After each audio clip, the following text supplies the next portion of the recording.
வெயில் நல்லா பயங்கரமாக அடிக்குதுங்க. இந்த நேரத்தில் வீட்டுக்கு தேவையான மிளகா மல்லியெல்லாம் வாங்கி அரைச்சிடலான்னு சொல்லிட்டு 1 கிலோ சம்பா மிளகாயும் 1/2 கிலோ குண்டு மிளகாயும் வாங்கியிருந்தேன். இந்த குண்டு மிளகாய் எதுக்காண்டி யூஸ் பண்ணுறோன்னு பார்த்தீங்கன்னா, காரம் அதிகமாக இருக்குங்க.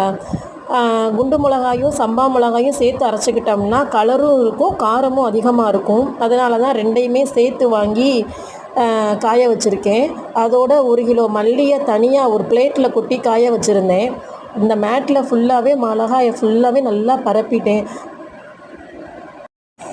ஈவினிங்குள்ளே இந்த மிளகாய் எல்லாமே நல்லா சரடாக காஞ்சிரும். அதனால தான் பிரித்து பிரித்து காய வச்சுருக்கேன். புறா ஃபுல்லாக மல்லியை கொத்திருன்ட்டு மல்லியையும் மிளகாயோடு ஆட் பண்ணிட்டேங்க. ஆட் பண்ணிவிட்டு மொத்தமாகவே அரைச்சிடலான்னு சொல்லிட்டு நல்லா பரப்பி விட்டு காய வச்சுருக்கேன்.